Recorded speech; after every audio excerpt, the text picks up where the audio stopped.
sisters in the Lord. Happy Lord's Day to all. Let us turn our Bibles to Romans chapter 1, verse 18. Romans chapter 1, verse 18 to 32.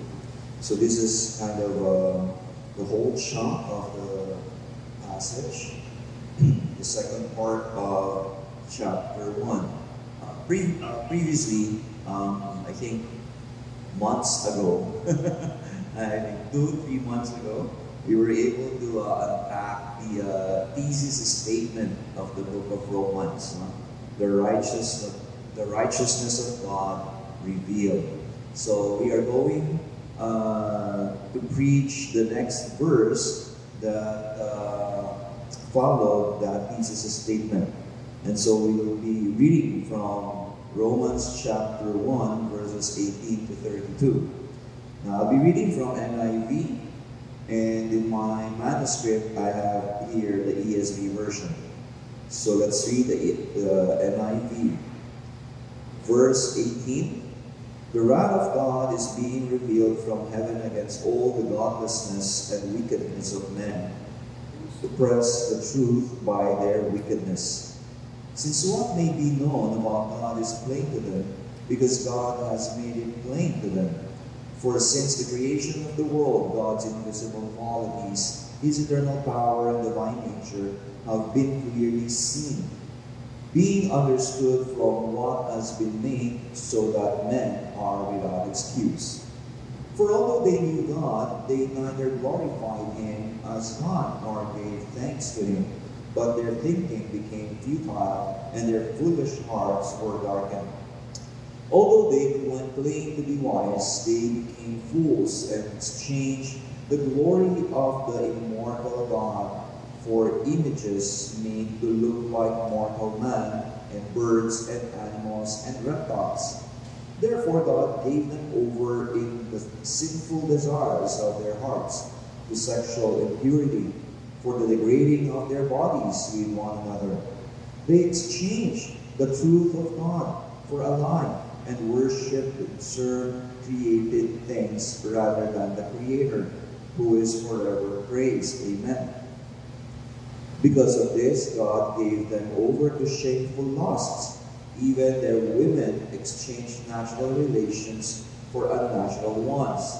In the same way, the men also abandoned natural relations with women and were inflamed with lust for one another.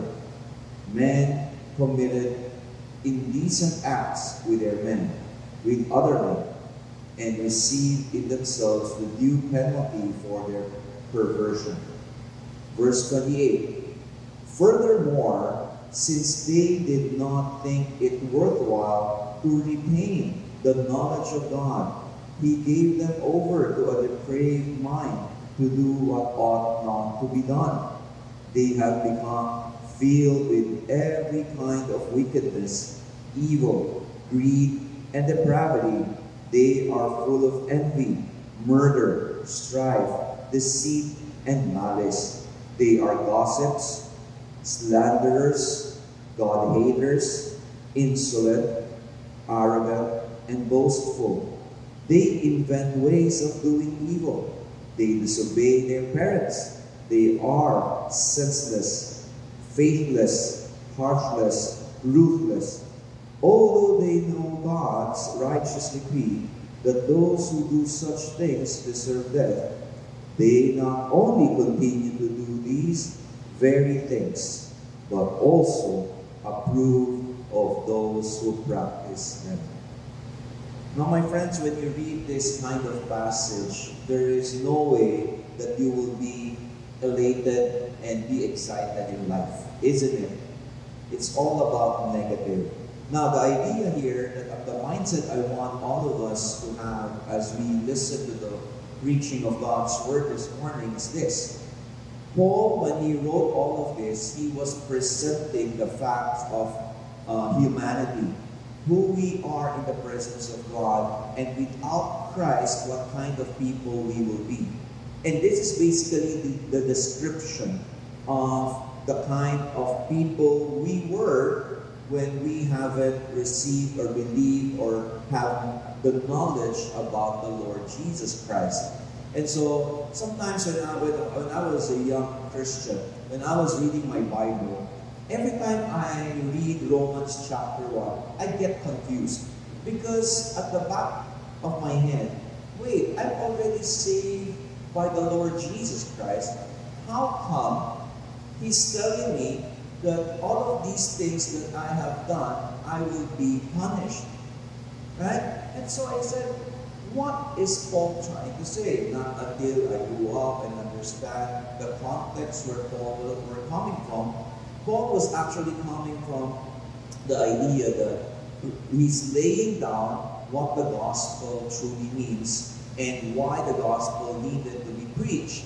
The idea here is that without Christ, we will be like these people. And so as we unpack, we need to have that mindset that what the Lord, what Paul wants to relate to us is actually the factual nature of who or what humans are. And so, previously we talked about the righteousness of God. And I'm telling you, it's really difficult to share the gospel. Knowing that there are people who are like this still, well, we know that all non-Christians are basically how Paul described the people in verses 18 to 32. We need to try to share the gospel, isn't it? You know, one time I shared the gospel to my cousin or to a relative, and as I was sharing the gospel to my relative, you know what he said? You know what, Francis, I like the gospel, what it gives. Unfortunately, I'm not yet ready. I said, what do you mean by not yet ready? It's already given to you. It's free. He said, you know what? I'm not yet ready to give myself up. What do you mean by you're not ready to give yourself up? He's not ready to stop his vices at all. And I said, okay, as long as you know that the gospel is here to stay, it's up to you whether you're ready or not. Now that I have shared the gospel to you, I've released my obligation that indeed I have done my part. And so I let that person I let that person know that the gospel is already or has already reached your heart and your mind. It's up to you now, and it's up to the Holy Spirit to work. Now, previously, at a younger age, when do you remember when Pope John Paul visited the Philippines? It was in line with the celebration of the World Youth Day. You know, my cousin, an older cousin of mine, actually was an advocate of the Pope. Currently, she's now in the U.S. and she's now a Christian. We praise the Lord. She reads her Bible, and right now she said, you know what? I'm already reading, learning Greek and Hebrew. I said, whoa. Actually, I learned Greek and Hebrew, and actually I forgot a lot of them already. So when she was talking about that, I tried to, shy away from the topic. We might be speaking Hebrew and Greek, but eventually, what I realized is this. During the time that Pope John Paul came to the Philippines, I was trying to share the gospel. I tried to share the gospel to her. This is what she told me. Francis, don't disrespect other belief. Don't disrespect our religion. So she actually was saying she's a Roman Catholic. After sharing the gospel, she went abroad. After sharing the gospel, then she lived her life. She went abroad as a pharmacist, now as a PhD pharmacist. She's now a Christian. I cannot say I have all on her belief, because I do believe that someone shared the gospel to her again. And knowing that God is sovereign in our lives and God holds each and every one of our lives, there is no telling when God will change a man. And true enough, I'm so happy to hear that she's now a Christian and that the Lord has worked in her life. But my friends, how many of us are having this problem right now of reaching out to people? You know, I do believe that many of the churches today are focusing on discipleship. And I do believe that in discipleship includes evangelism.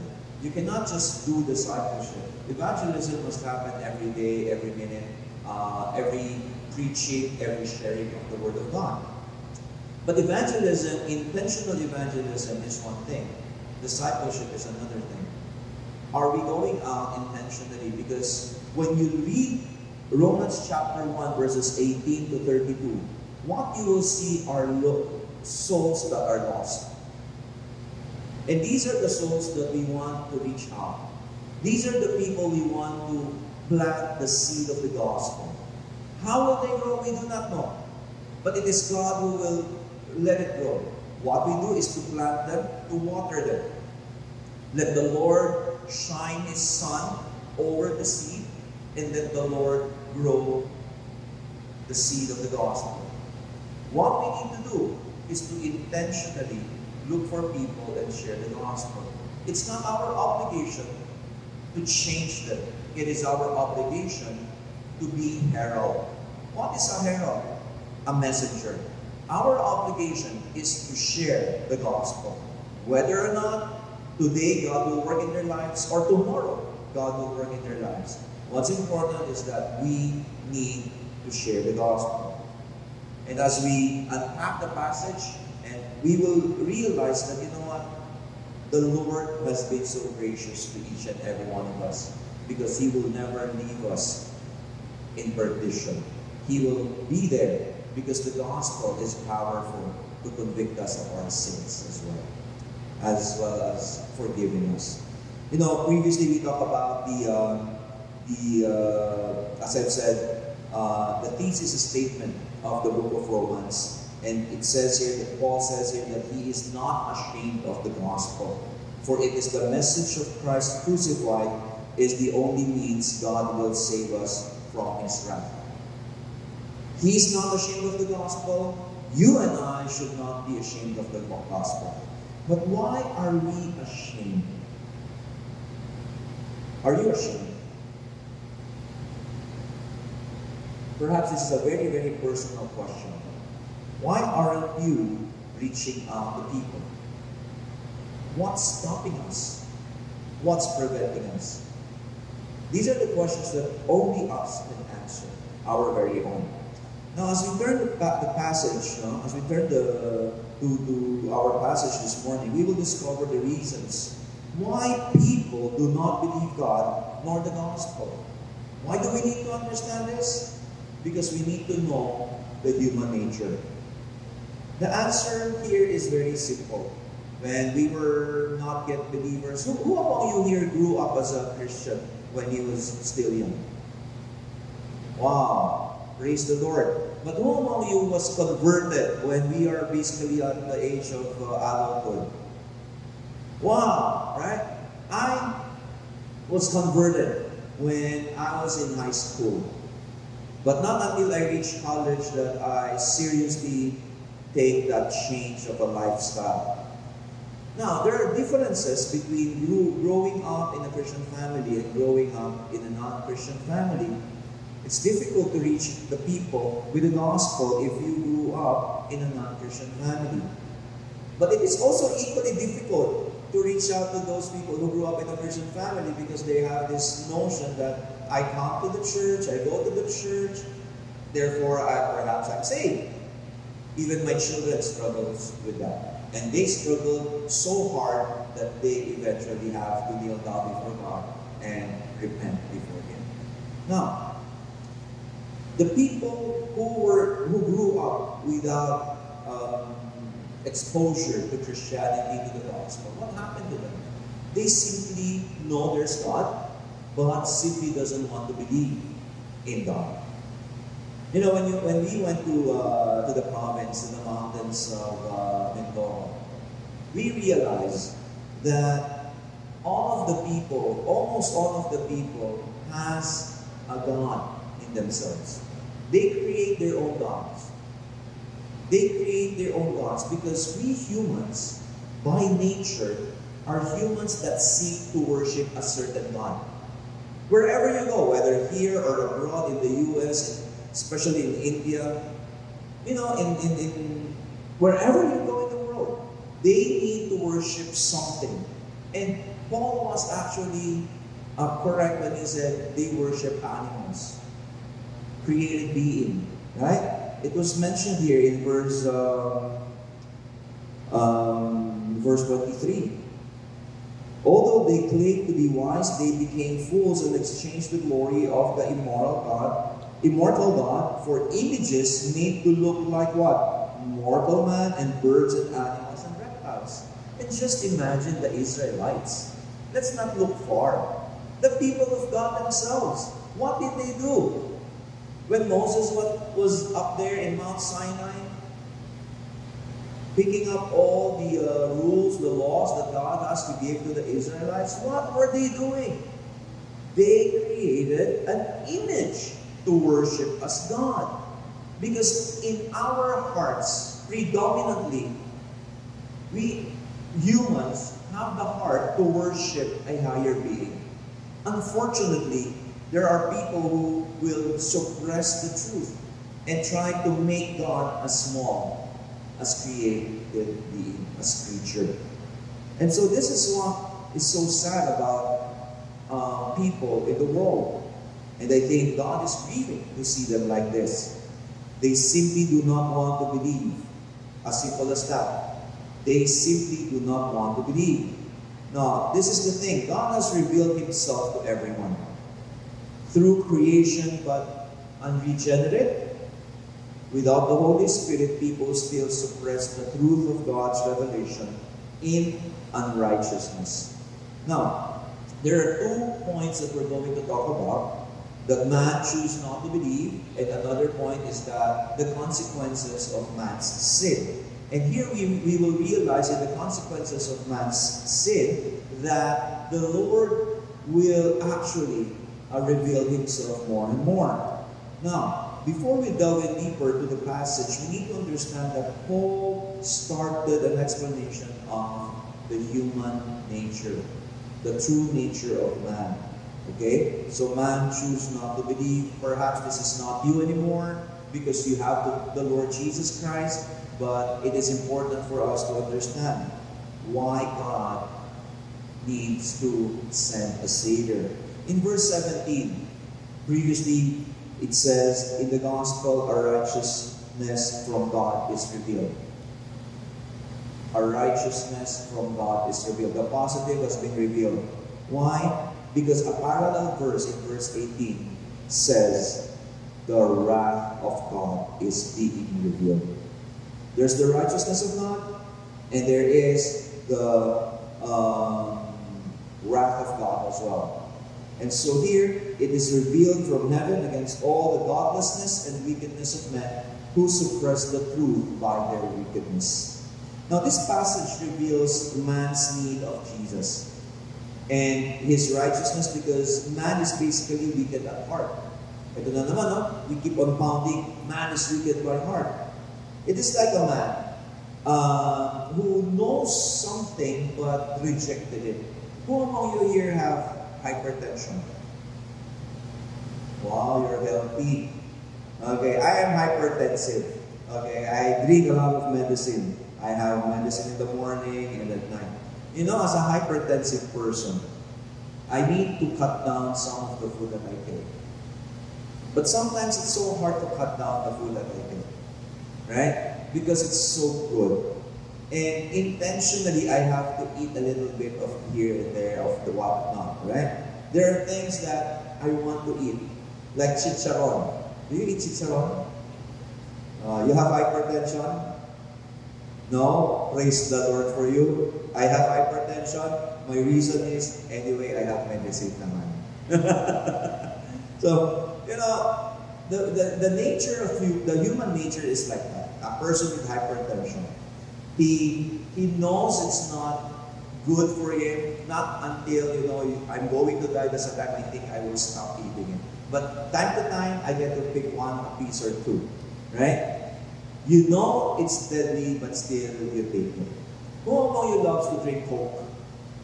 Wow, it's summertime, it's so hot. you want to drink a cold, very, very cold Coke. What will that Coke do to you? What good will Coke do to our body? Do you know that Coke is a cleansing agent? Yeah. It's very important to have Coke at home, but not for you to drink. My mother-in-law said, it's good for you to clean the toilet. It's so acidic that when you pour it out, it will clean up immediately. You know, that was a joke because my mother-in-law is a Coke addict. Every time she sees Coke, she's trembling to drink it immediately. You know, that's how people are, right? We know there's nothing good to it except to quench the thirst, but actually it's not. The more you drink cold Coke, the more you seek for more, right? And you know there's nothing good to it. Sin is like that. Human nature tells us that we are like that. Okay? So, verses 19 to 20, Paul indicates that the reason why people do not believe in God and reject the gospel lies within them. There's no outside force that will lead them to reject God. Right? No matter how they see other people. You know, people tend to compare. I will compare myself to another person. I will say, oh, that person is a Christian. And therefore, if he's like that, I will not be like a Christian. That's an excuse. That's the truth. That's an excuse. Don't they see any Christian who's better than that person? I think they do. But they will point out to that person because they themselves want to share an excuse. True. Because we Christians keeps on saying, let us not be a stumbling block. Am I right? Yes. But when we see another Christian who is a stumbling block, we point our finger to that person. How about those people who are not a stumbling block? Why can't we see them? No, we see them. It's just that we don't point at them. Why? Because we want to justify our sinfulness because of that person. Someone to blame. Someone to blame. We're like that. Whether Christian or non-Christian, we still do that. Am I right? And what more if you're not Christian? All the more, we put the blame. And so in verses 19 and 20, this is what it says. For what can be known about God is plain to them, because God has shown it to them. For His invisible attributes, namely His eternal power and divine nature, have been clearly perceived ever since the creation of the world, in the things that have been made. So they are without excuse. They are without excuse. But they will look for some excuses, right? You know, basically what Paul was trying to say in these two verses in 19 and 20 is that there is what we call general revelation. General revelation. God made this revelation plain to man to see that there is God. The whole creation reflects the glory of God, and to believe that there is such a God. There is no way you can escape that. And that's the reason why I said a while ago, man by nature is a God worshiper. It so happened that they need to look for the right God. And if they cannot find the right God, the problem is that they will make their own gods. That's why there are people who worship animals, right? There are people who worship even rats and believe that, reincarnation. That's a sad fact, but that's true. Paul pointed that out. There is no need for man to be a Christian to know there is God. Right? You don't need to become a Christian to know there is God. I'm not saying about Jesus. I'm saying there is a higher being. Any human is in his right mind can decipher that there is a higher being who created the world. Thus lead us to know that there is God. Just imagine. I was talking to a student and they keep on arguing about the Big Bang Theory. And I said, what is the Big Bang Theory? Big Bang Theory came from a certain explosion of a certain matter or a particle that became now the entire solar system. I said, okay, you believe that an accidental explosion created the world to the point that it creates humans as well. Now, may I ask you, do you believe that this particular cell phone, something just exploded outside and suddenly I have my cell phone? That person said, Pastor, that's absurd. That cannot be. So do you believe that in this cell phone, no matter whether this is China made or Apple made or whatever made, someone has to make this? He said, yes. Can I just tell you that I just coughed and then suddenly this cell phone came to being? Come on, that's not true. That cannot be real. I said, do you believe that this cell phone, there should be a man who made it, who thought about it, and scrutinized every component and put them together? Do you believe that's true? He said, yes. Someone needs to create this to make this work. And I said, you are now arguing against Big Bang Theory. You want to believe the Big Bang Theory for the sake that you do not, because you do not believe in God Yahweh, that God created man and a woman. But in the cell phone or whatever mechanical things that we have here, you cannot believe that there is, it just happened in an instant. I said, you're arguing against your argument. And he said, yeah, you made the right logic there. And I said, it's not me. It's just that our mind.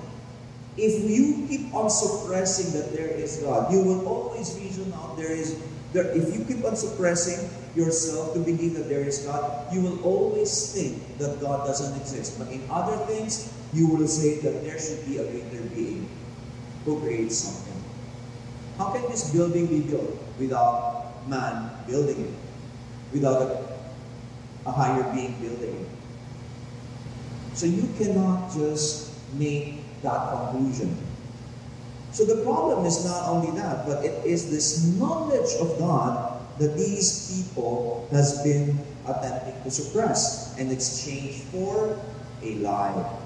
You know, in verse 20, Paul informs us that God's invisible attributes in creation, He's eternal, all-powerful, and possesses all the attributes of a deity. Paul ends the verse with an emphatic phrase, men, so that men are without excuse. God revealed everything so that they cannot argue anymore. Men are without excuse. It is extremely important to remember that while everyone had the knowledge of God, this knowledge itself is not sufficient to save. We're just talking about general revelation. This knowledge of God itself is not sufficient to save. But this knowledge of God itself is sufficient to condemn us. It will not save us. It's not sufficient for us to be saved, but it is already sufficient to condemn us. That is the very purpose of God's revelation of human. That is the revelation of human nature. That is the revelation of God Himself in creation. To leave everyone without excuse. So no one can say, I'm excused, I don't know this God. God has revealed Himself in many ways. Hard-hearted people, spiritually dead people, will never acknowledge this idea, even when it is the most logical idea that a single man can fathom and understand. This is the picture of us without Jesus Christ. This is who we are without the Holy Spirit. We are doomed. For our next point, we're going to talk about man's consequences of their sins. Now, I have cut it down into three minor points. Self-idolatry, human sexual becomes perverted, and the depths of human depravity. Now, from verses 21 to 25, here, notices there is a pattern. People exchange God's truth for a lie. Now, if you have your Bibles with you, please do remain it open with these verses, because I'll make a point here, and allow me to read to you the verse again. In verses 21 to 25, if you have your NIV, I'll read from NIV 21 to 25. This is what it says. For although they knew God, they neither glorified Him as God nor gave thanks to Him. But their thinking became futile and their foolish hearts were darkened. Although they claimed to be wise, they became fools and exchanged the glory of the immortal God for images made to look like mortal men and birds and animals and reptiles. Verse 24, therefore God gave them over in the sinful desires of their hearts to sexual impurity for the degrading of their bodies with one another. They exchanged the truth of God for a lie and worship and serve created things rather than God, the Creator, who is forever praised. Amen. Now, in these verses, Paul is actually exposing the consequences of human sin and the suppression of God's truth. Paul explains that by rejecting the Creator, non-believers will never fully understand the creation. This tells us that human hearts are darkened. Well, because of the fall, we know that. Therefore, when the human heart is darkened, the entire person is darkened intellectually, morally, spiritually, emotionally.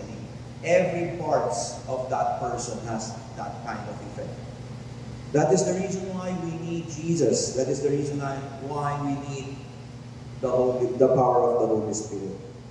Well, these people exchange God's glory for idolatrous images. Question, what is an idol?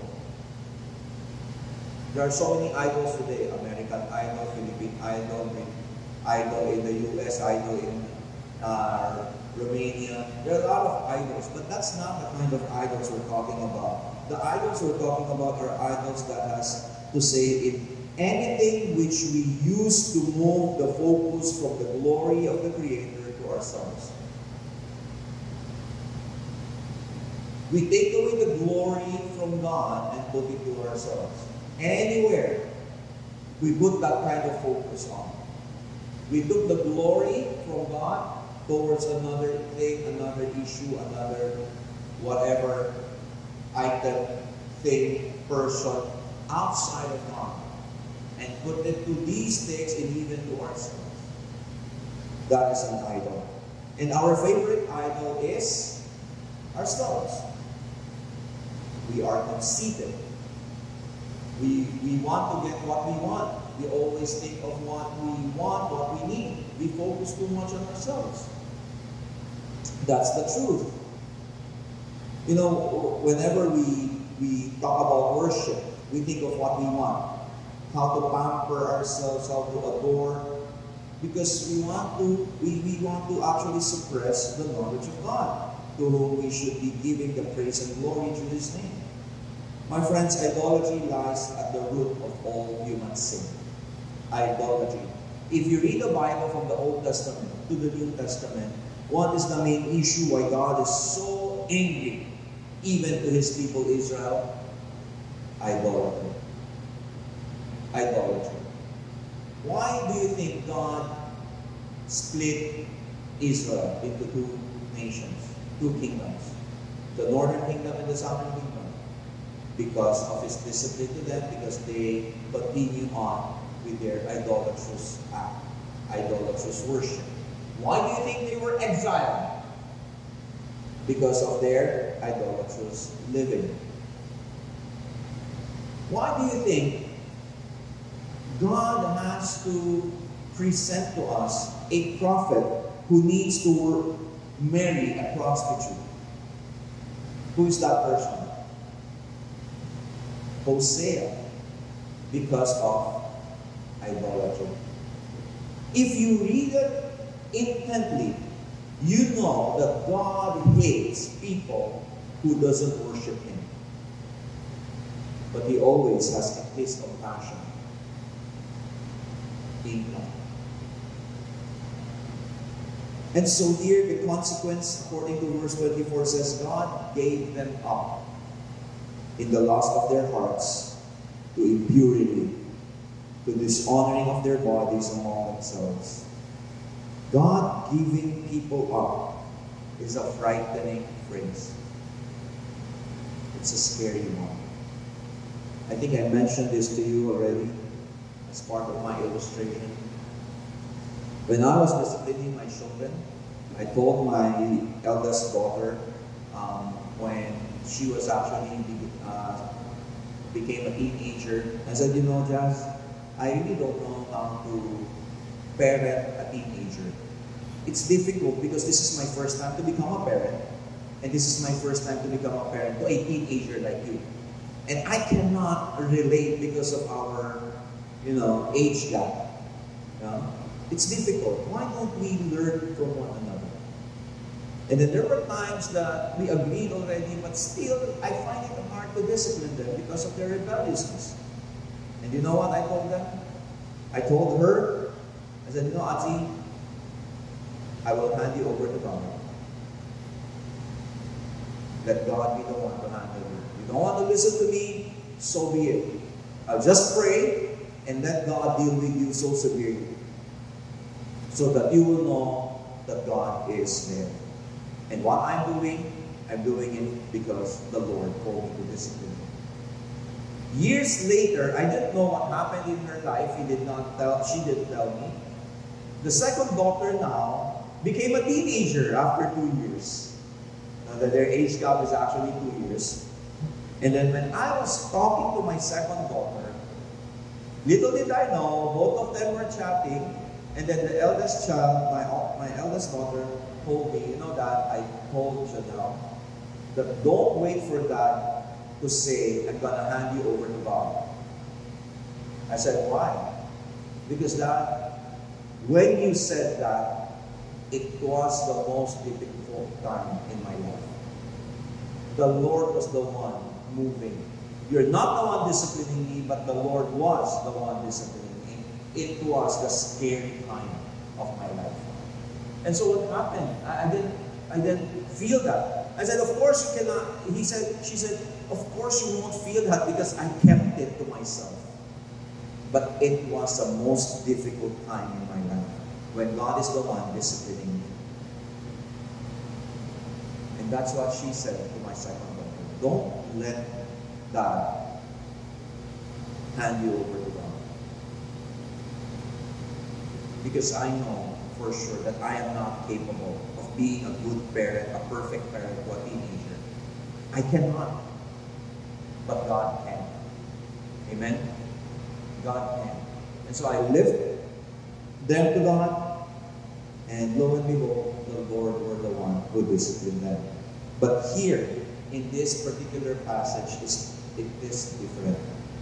God said, I gave them up.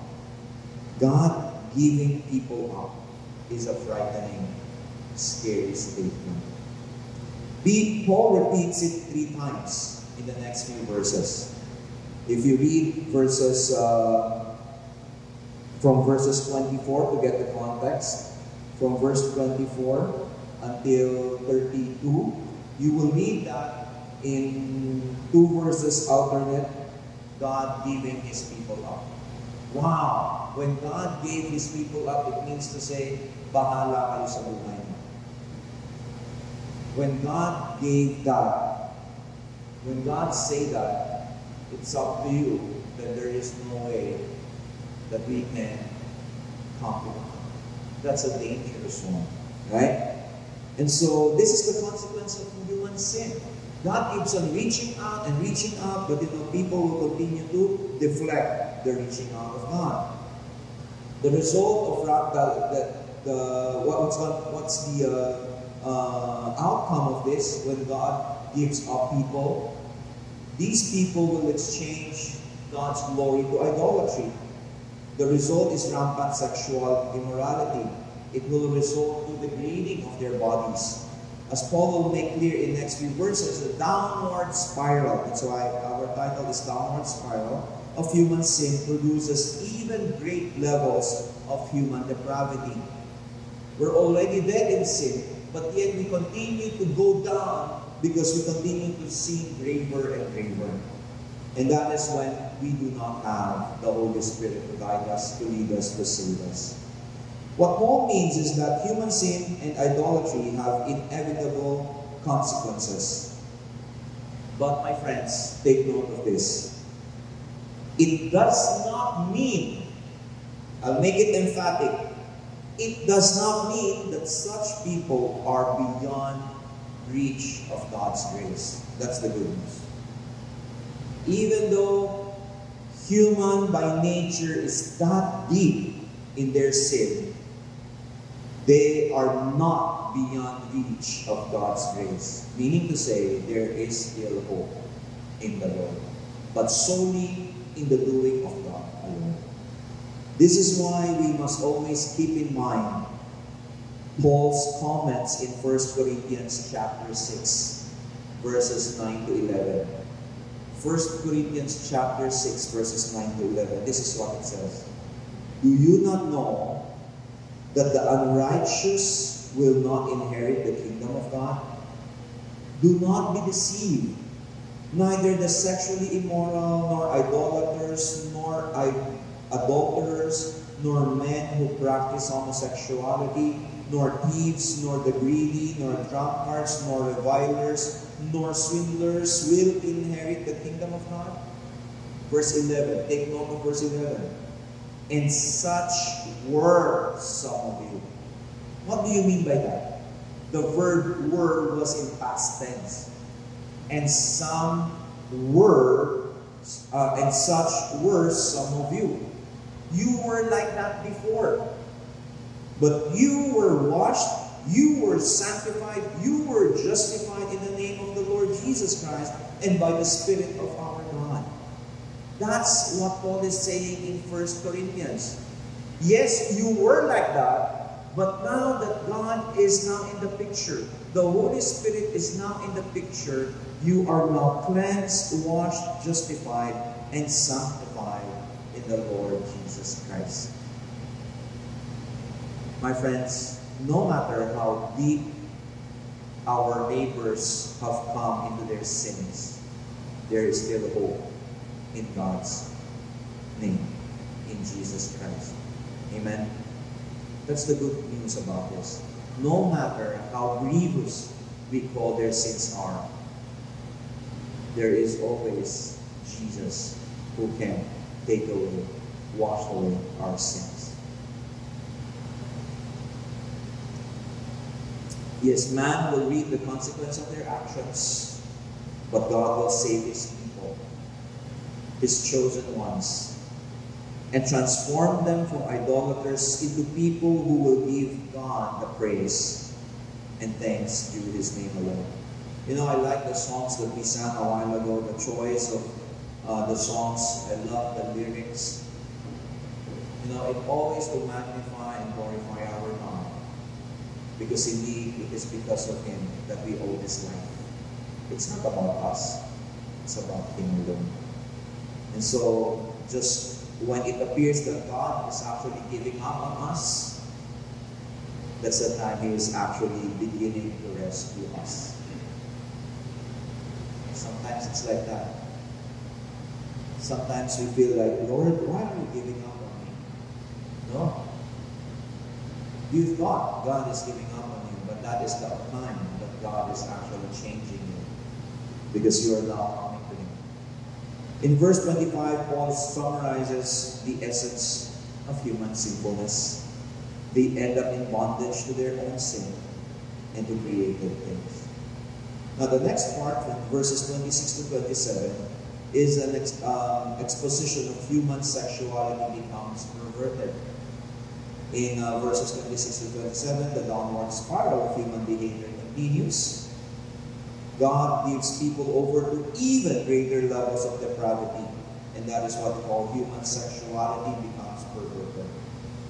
My friends, given the issue right now in our country, the SOGI bill, LGBTQ+ in the Philippines, in which it is portrayed as a kind of a noble struggle against moralism, even mentioning the subject in connection with the fact that God considers it a sin and a manifestation of human depravity, prompts many to avoid the topic altogether. Paul, however, addresses it head on. He did not give any sweet words about it. In verse 26, he writes, "For this reason, God gave them up to dishonorable passion." God gave them up to their dishonorable passion. You know, here Paul emphasizes that homosexual acts are both sinful and contrary to nature. People will try to accommodate homosexuality, but there is no room for us to accommodate them with this sinful act. We have to tell them what is wrong. It violates the natural order and rejects the truth and embraces life. You know, there is a ton of discussion about LGBT. When is LGBT wrong? When is LGBT accepted? If someone comes here and worship with us, what would you do? Welcome them with open arms. Let them hear the gospel. Remember, we are not the judge. If they come here, they're seeking. If they come here, we open our arms. Let them hear the word of God. If they change them, praise the Lord. If not, praise the Lord.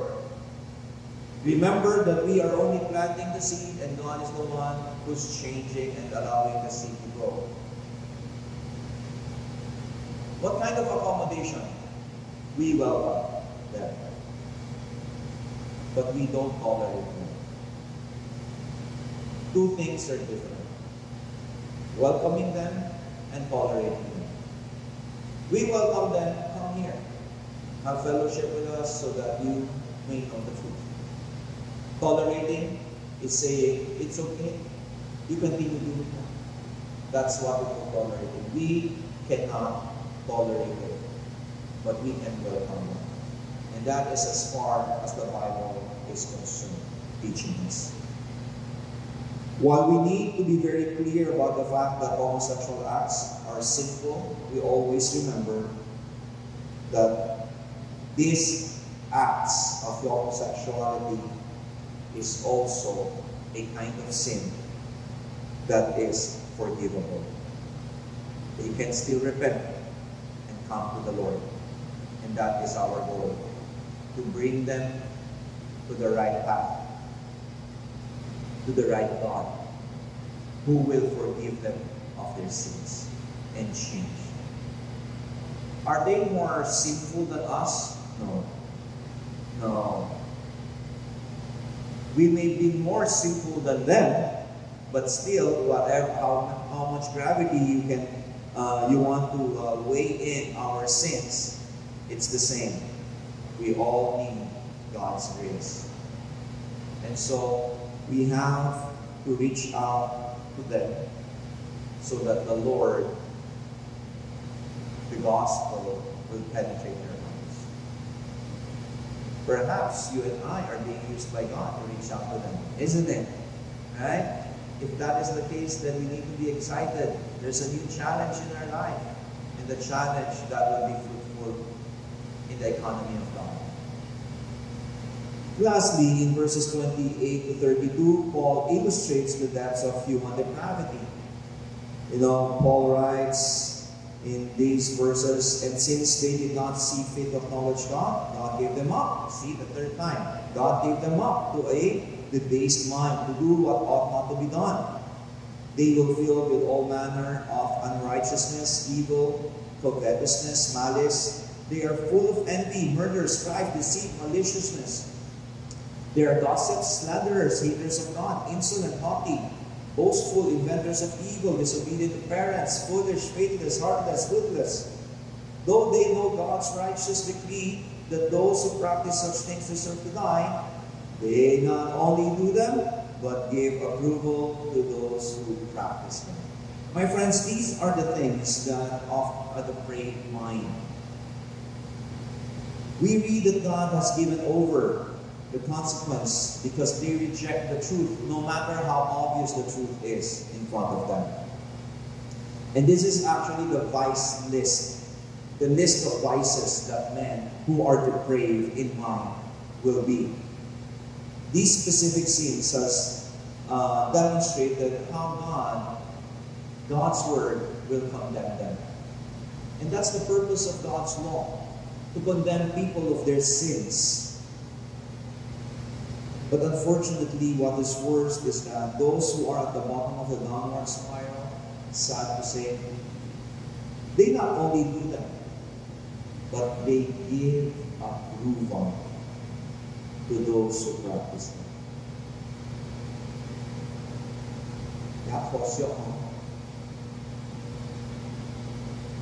When we see people sinning, and we are the one approving of it, that's something that is horrible. You know what Jesus said to a man that causes a person to stumble? It is better for that man to tie a millstone on his head and throw him. What does that mean? It's better for that man who causes someone to stumble to die, rather than inflicting those people, young people, to sin. Giving approval? Yes, Paul was actually pointing on these people who have not received Jesus yet. But mind you, be careful. We still have that capacity. We still have that capability to approve people who do evil. Because of what? Hatred, unforgiveness, selfishness. Yes, Paul was talking about those people who haven't had Christ, but it doesn't mean that when you have Christ, you already are not doing all of these. This is a good reminder for you and I. The word of the Lord is actually for you and me. We need to be reminded that this gospel message is not only for those who haven't heard of the gospel. It is also to remind us who have the gospel already. For us to remember what we ought to do and what we ought not to do. Let us not add up to those people living in downward spiral. Let us not be the one to push them, but rather pull them out. Share the gospel. Leave that message. Be confident that the way we live our life is that we offer everything to God. Not that we are capable of changing them, but we are capable of sharing the gospel with them. That's the best that we can do. Nothing else. Our shoulders are very tight. Do you see your shoulders? How big is it? Maliit lang, no? Right? It's not that wide. Because this is the shoulder God wants us to carry the load of the gospel up to this point. We go out, we do what we can do. Perhaps if I do squats, I can carry 100 kilos. Perhaps you can carry only 20 kilos. It's okay. Carry that. That is the burden on your shoulders. Up to that point. Not more than that. God has given us the mandate. Be a herald. Be a messenger. Work your way to become an effective messenger.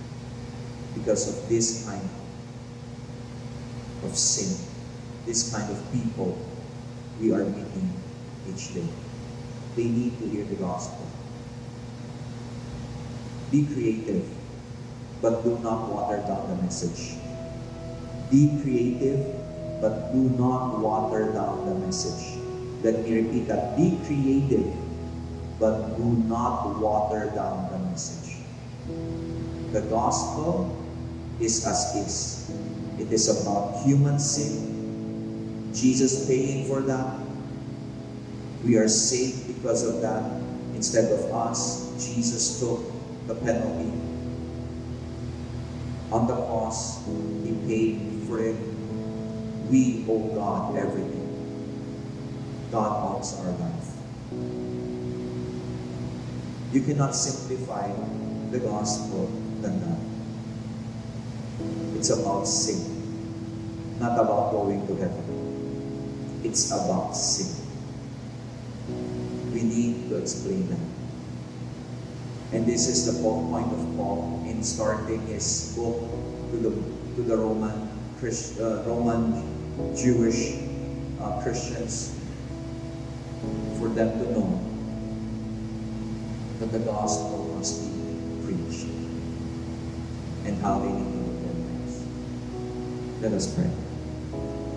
Dear Heavenly Father, Lord, we thank you. You have given us, Lord, everything that we need to know, everything that we need to have this relationship with you. And so, Father, we thank you. And we continue to seek that you use us mightily.